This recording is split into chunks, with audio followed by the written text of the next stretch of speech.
Okay, so this is my in the bag video. This is an update from last year. This year is quite different. After about 10 years of playing, I've realized what type of discs I need for what type of courses, and kind of narrowed it down. And instead of carrying a gigantic bag filled with 60 discs and having so many options, I've narrowed it down to just this set that I have here. And I basically will use this for every and any course.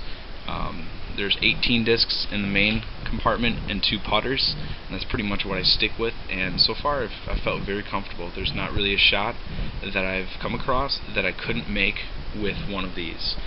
I have a Dynamic Discs Commander bag.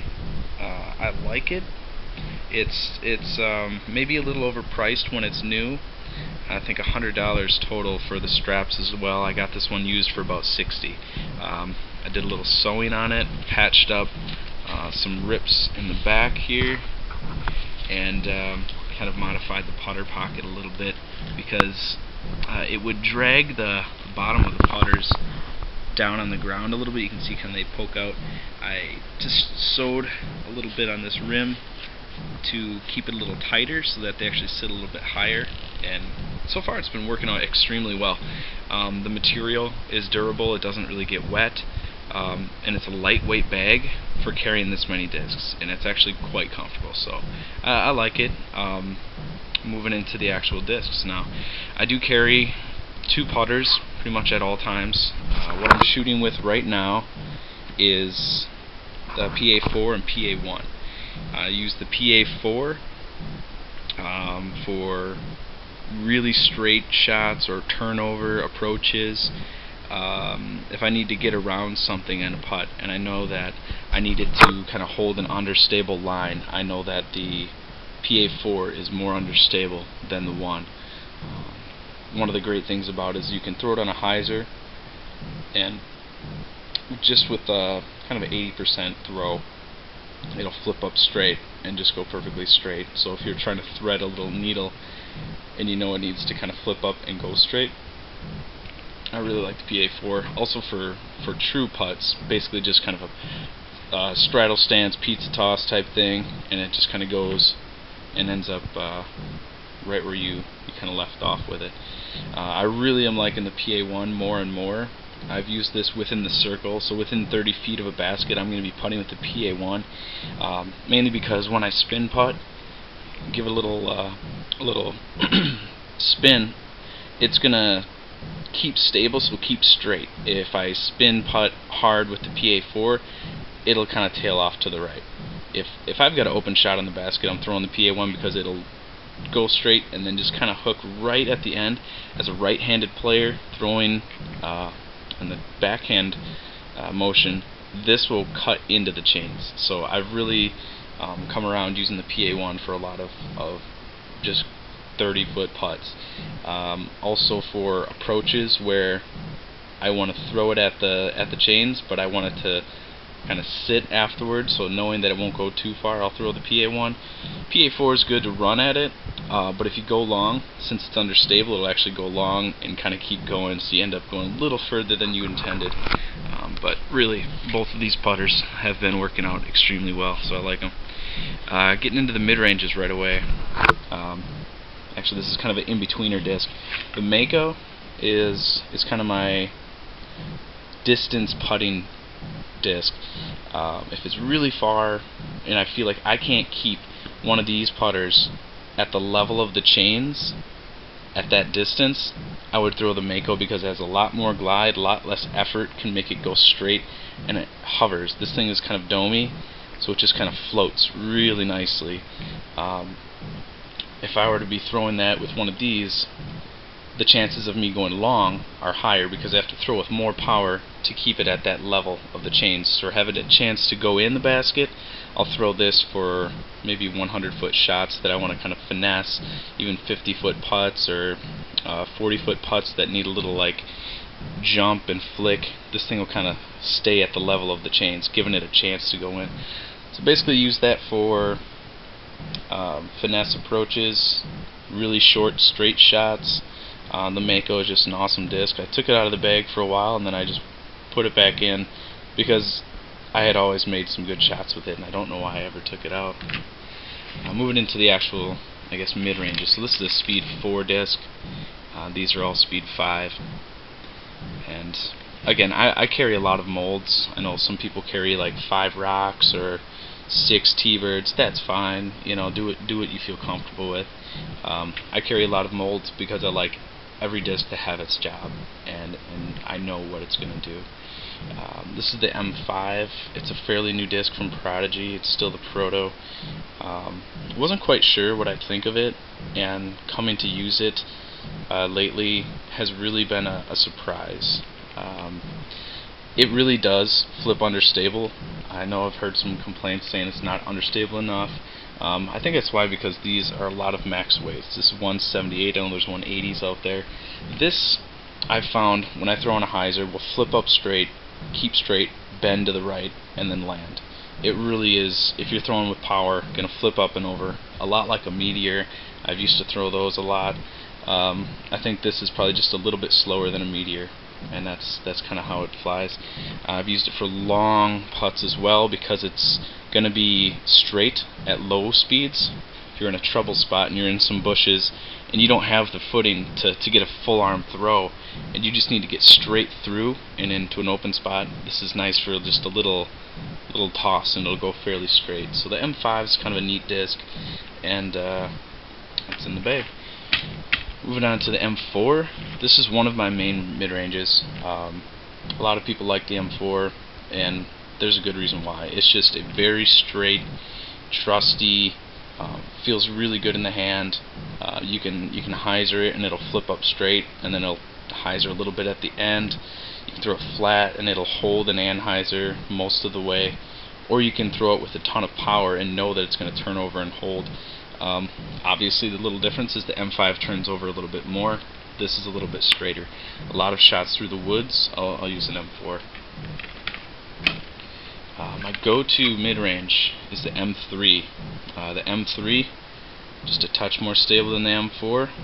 I like it because this thing really handles power. You can throw it really hard, and it'll go straight, tail off to the right, and then tail off to the left. It always finishes stable, but it's really a workhorse mid-range. It does just about anything you want it to do. I can throw it on an anhyzer and it'll hold, and then it'll flatten out. Or I can throw it on a hyzer and it'll hold that, and then hyzer a little bit more at the end. So it's not very overstable, it's not understable, it's just stable. You throw it hard and flat, it'll go S-shape and land. Just a great mid-range. It does just about anything you want it to do. Getting a little bit more stable is the M2. I really like the M2 because I know that if I need to throw with a lot of power and get some distance, but then have it kind of fade out and slow down, I can throw this really hard and it'll go straight. It won't tail off to the right like the M3, or definitely not like the M4, which will tail off a lot more. This holds straight and then fades. It's a trusty mid-range in any windy conditions. If you're throwing a hyzer and you want a smooth hyzer that just kind of holds the hyzer line that you're putting on it, this has been excellent. I also use this for forehand shots. Maybe dip it down a little bit so that it flips up straight. M2 has just been a really good, a little more stable than the M3, so it comes in handy. And then for most stable, I have a drone, and the drone is extremely stable. The 4, 3, and 2 here are all very, very close to each other. You know, you could say, well, why don't you just use, this one for everything?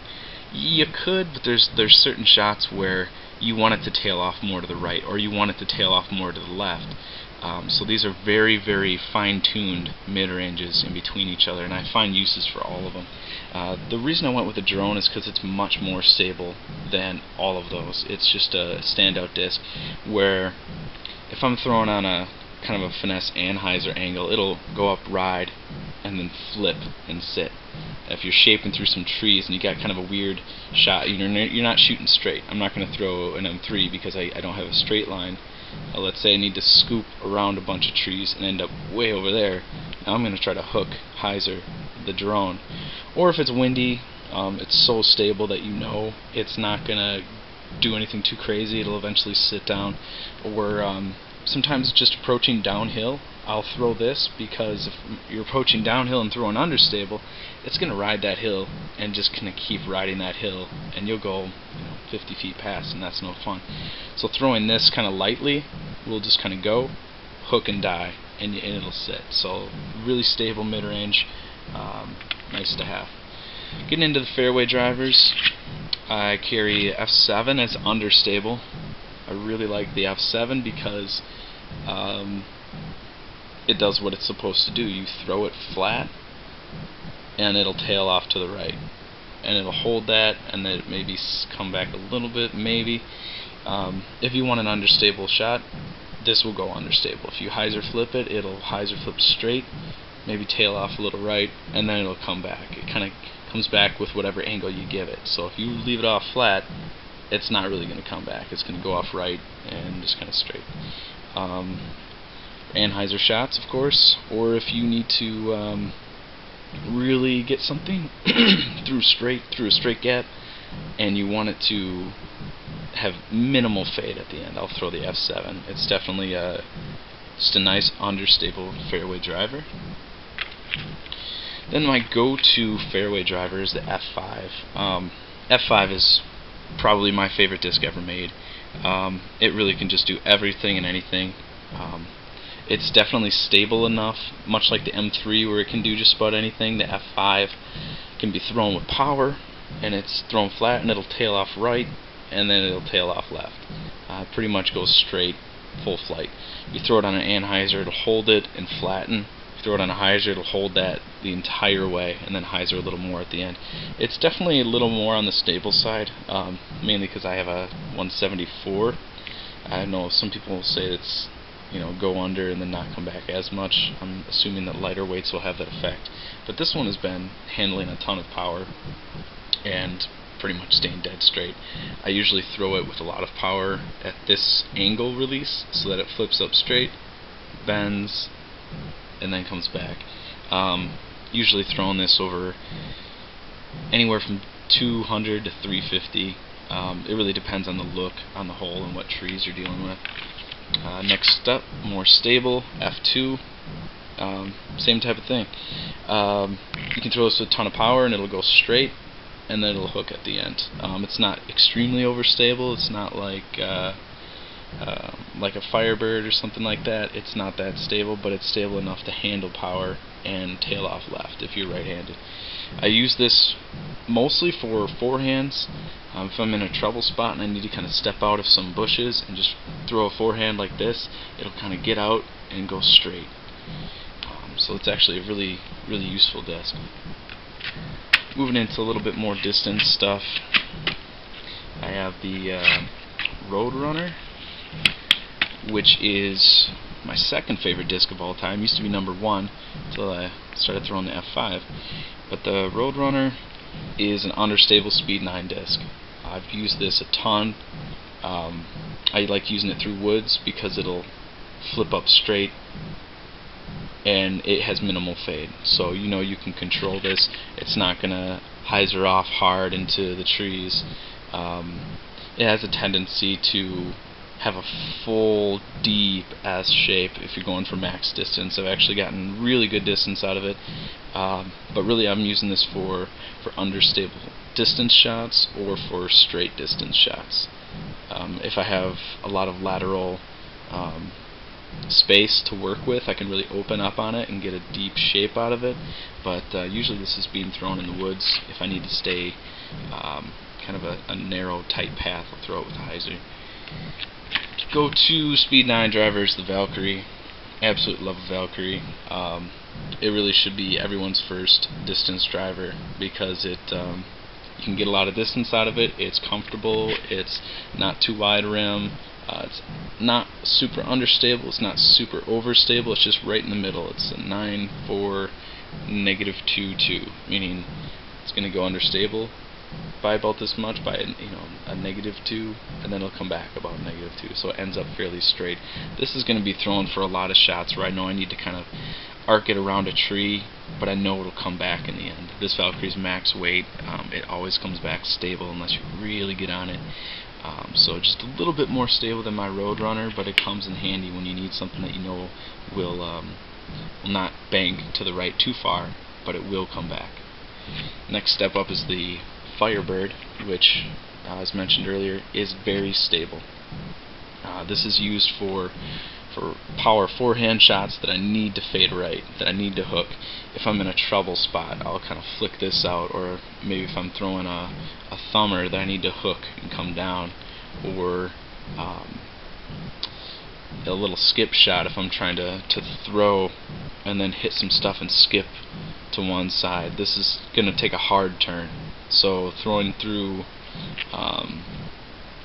to the right and then having it hook deep to the left, I've had some success with that, so Firebird's very useful for me. Going in a little faster, if I know I need something with more speed, but I still want it very controlled, another go-to driver that I like to go with is a Discraft Surge.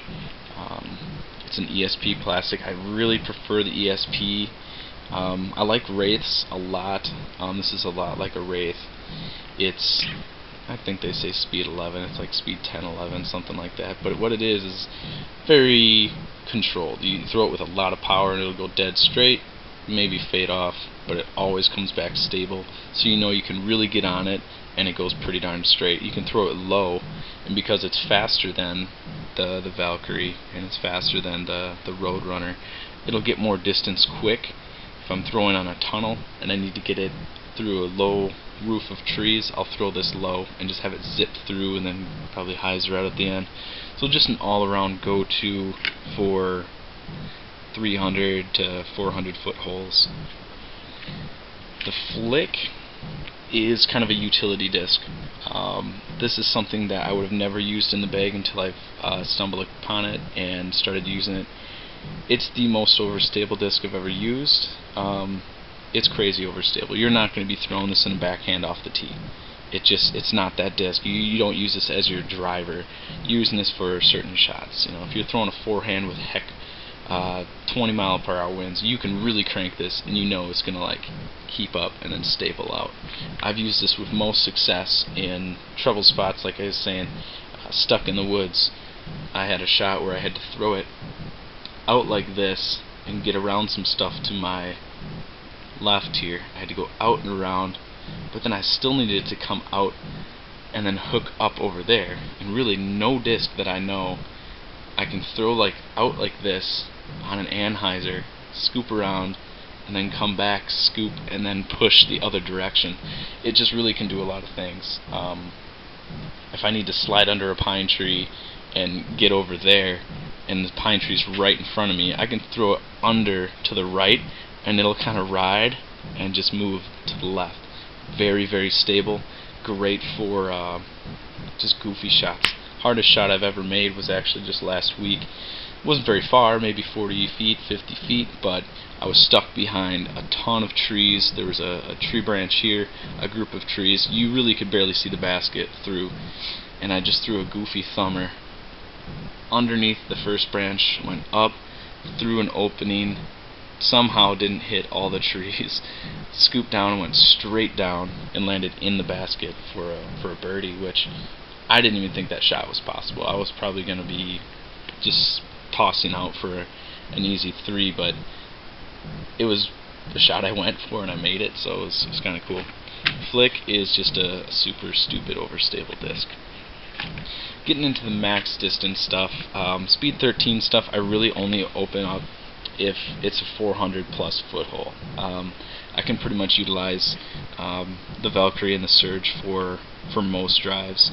I've really come to like the D5 because it is what it is. It is understable. If it's not understable for you, it's probably because you're not getting it up to speed.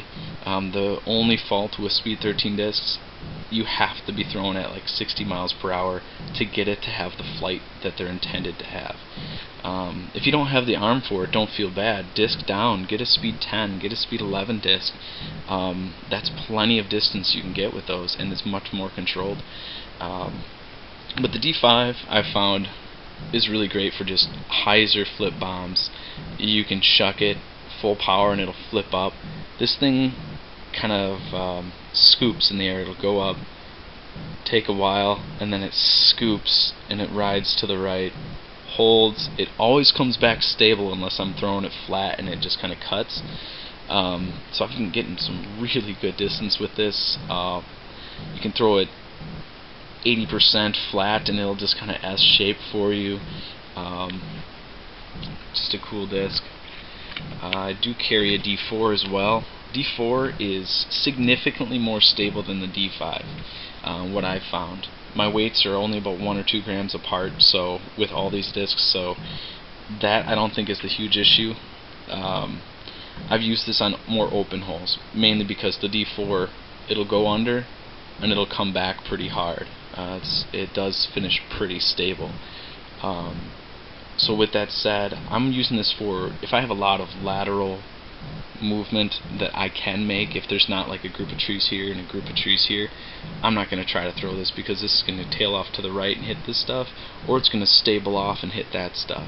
Doesn't mean it's a bad disc, it means you're just not throwing it right. You got to get it up to speed, have a nice release angle, and it'll flip straight, ride that, maybe go a little under, and then it comes back stable. So you really can get some intense distance off of the D4.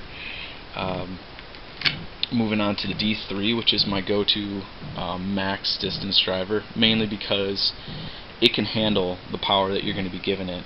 The D4, like I said, is pretty stable. The D3 is stable as well, but it'll S-shape. The only difference is the D4 S-shapes a little deeper than the D3, whereas the D3 S-shapes, but it's a little tighter, a little more controlled, and so that's why I've really preferred it. You really can just open up on this on a windy day and just open up, and it'll cut into the wind pretty good. It has good glide. I think I threw this about 400 once with some wind.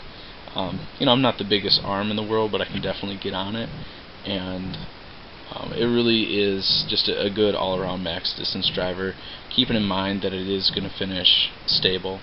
I know if you got it beat in pretty good, you can probably flip it under, but they do come back. The D3 is a great disc, really loving it.